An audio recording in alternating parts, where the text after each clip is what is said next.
Some of the biggest shifts in gardening don't come from fertilizers or seeds. They come from understanding forces we never learned to question. For decades, growers around the world quietly tested magnets on plants and noticed something strange. Roots grew thicker, water soaked in faster, leaves stood taller.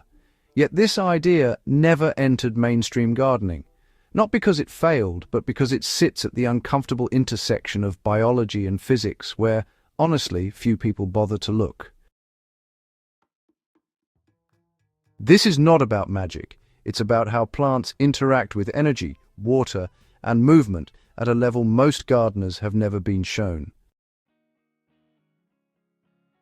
Why do plants respond to invisible forces? Well, plants are electrical by nature. Every root tip generates tiny electrical charges. Every nutrient exchange involves ion movement. And every drop of water carries dissolved minerals with magnetic sensitivity. This is basic physics, not just theory. When a magnetic field interacts with moving ions in water and soil, it can subtly influence how nutrients dissolve, travel, and enter root cells. This does not replace good soil or sunlight, but it can change efficiency. That distinction honestly matters. The forgotten research behind magnetized growth. Studies from agriculture departments in Eastern Europe, Asia, and parts of the Middle East have time and again observed some fascinating results. You see, when seeds or irrigation water were exposed to magnetic fields, they noticed faster germination, stronger early root growth, and increased water uptake.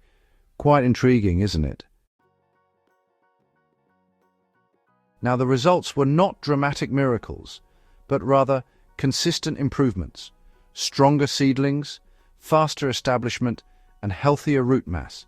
These gains, they compound over time, which is why gardeners who experiment with this method notice the difference months later rather than overnight. It's a gradual yet rewarding process.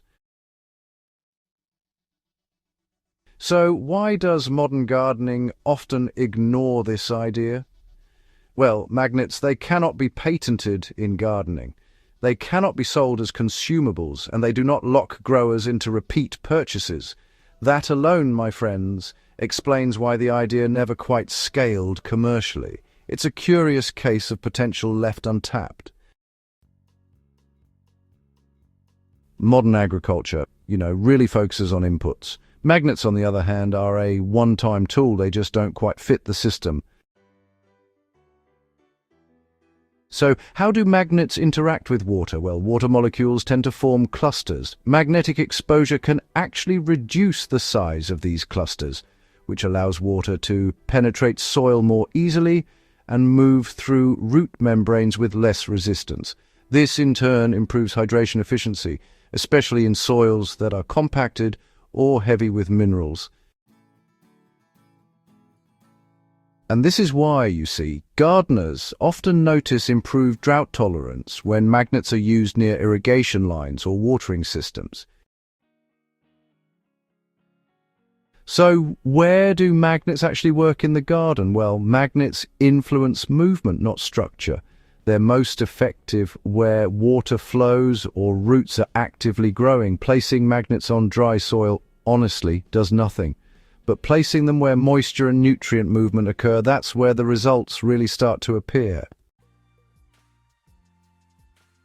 Roots, irrigation water, and seed soaking, these are the three areas where magnetic exposure truly matters. If you're curious about a realistic way to test magnets yourself, the simplest test is seed exposure.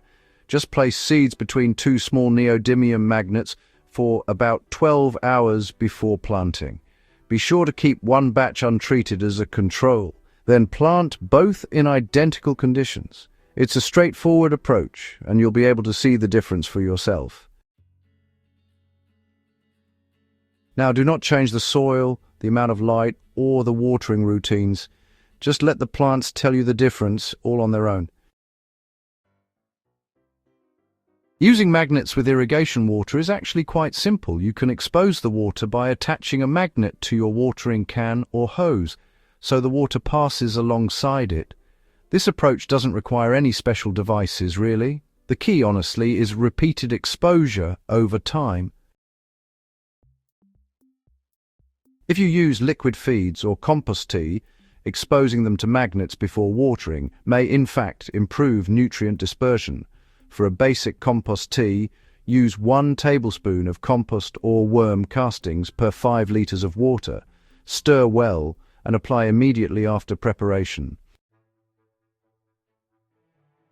So what is it that magnets do not do? Well, magnets do not replace nutrients, that's for sure. They don't fix poor soil either. And, they can't force plants beyond their genetic limits. Really, they just help improve efficiency, and that's about it. And this, folks, is why results can vary. Healthy soil tends to show clearer improvement than soil that's depleted or lacking in nutrients. Now, why do gardeners sometimes mistake these subtle gains for nothing at all? If a plant grows just 10% faster, you probably won't notice it right away. But over time, that plant will flower earlier, produce for a longer period, and recover more quickly from stress. So, over a full season, that small advantage really does become obvious. Magnets reward patience, not impatience. So, when do magnets show the strongest effect? Well, early growth stages matter most. Seed germination and root establishment are where magnetic exposure has the greatest impact. Once a plant is mature, the gains are smaller, but they're still measurable in resilience and recovery. This is why growers who use magnets consistently focus on early season setup. So why does this belong in natural gardening? Well, you see, nature already uses magnetic fields. The earth itself is magnetic after all. Plants evolved within that environment, adapting over countless years. So using magnets isn't really adding something foreign. It's more like amplifying something that's already present. Natural gardening isn't about rejecting science. It's really about using overlooked science wisely. So the right mindset for using magnets, well, think of magnets as optimization tools, not solutions. They honestly work best when soil biology, water management, and plant health are already in place. Used correctly, they sharpen systems instead of replacing them. That's why gardeners who experiment carefully more often than not end up keeping magnets permanently. If this changed how you think about plant growth, subscribe to Nature's Blueprint. Share this with another gardener who values evidence over hype, and help bring forgotten growing knowledge back into the conversation.